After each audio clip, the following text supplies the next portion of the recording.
For most of my life, I have felt this relentless need to prove that I'm enough. If you're new here, my name's Tyler. I'm from Southern California. I left high school at 16, managed to participate in over $200 million in real estate deals in my early 20s. I now own and operate coffee shops in LA and invest in real estate. This is my life in progress. Follow me as I navigate where life will take me next.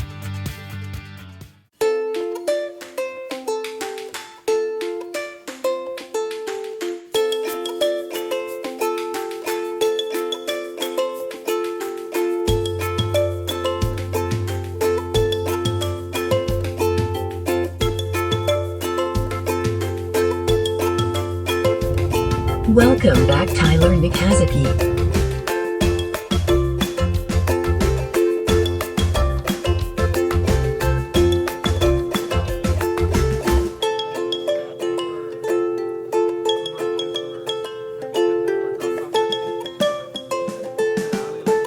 You can do it! Do what you love.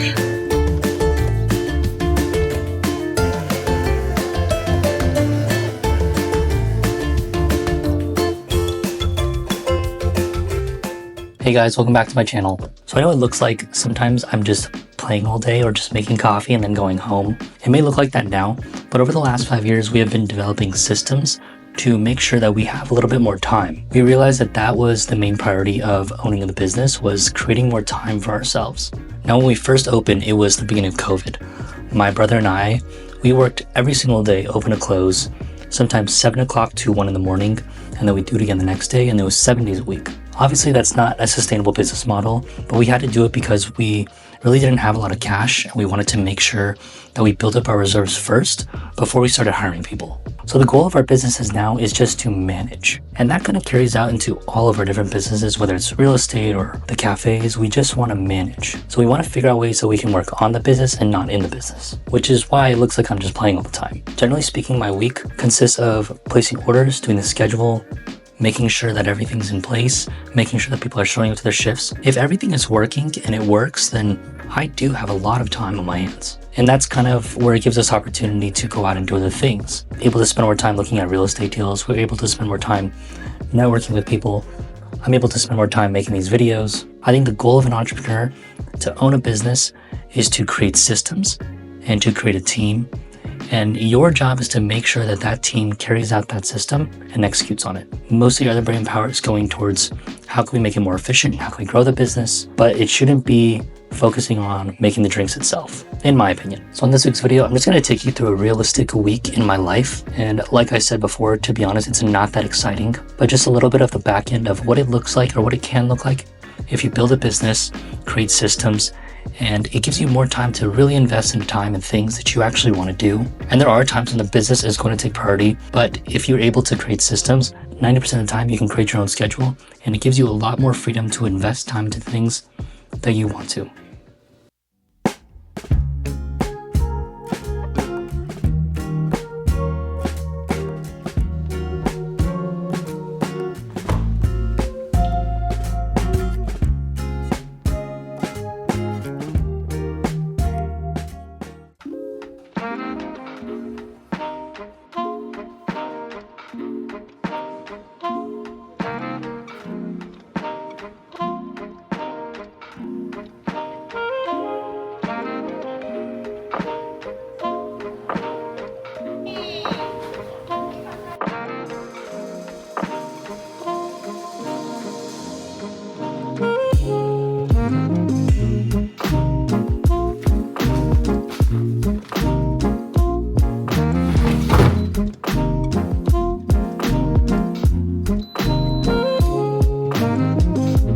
Every so often, my brothers and I will flip houses. So this is one that we recently bought, and as you can tell, it needs a lot of work, but we just got photos in, and it's coming along really nicely.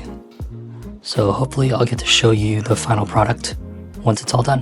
One question that I get asked pretty frequently is, where do you find good real estate deals? After working about 7 years as a broker, one thing that I've realized is that not every deal on the MLS is a bad deal, and it's not there because it's the junk of the market. But you are going to have the best chance at finding good real estate deals through broker connections through investor connections, and through property managers. Property managers are a gold mine because they know the ins and outs of the relationship of whether a property is working and if they need to sell it. So always remember, you make your money on the buy and not the sell. It's not potentially how much you can sell it for, but it's actually potentially how much you can buy it for.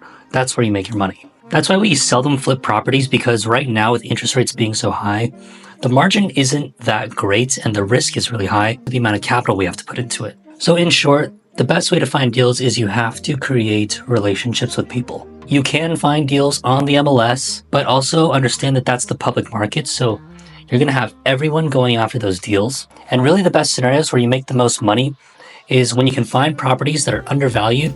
And the reason why they may be undervalued is because management is terrible, or the owners really don't care. It's a negligent property, could have been passed down from generations. They no longer take care of it and they just want out. So those are really the gold mine properties, and you're only going to find those from relationships.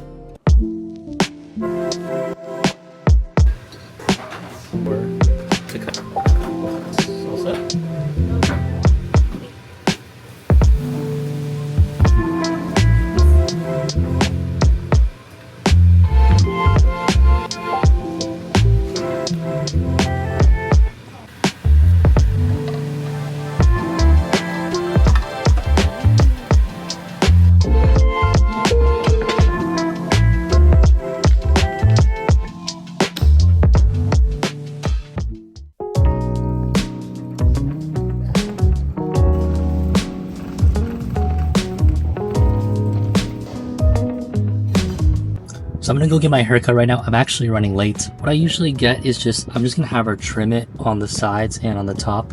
Generally, I like to get my haircut about once a month, but I'm going to Vegas this weekend and it's pretty hot up there right now. So I'm just gonna trim it and take it down a little bit. I know it probably doesn't look much different to you guys, but it feels a whole lot lighter. I like it.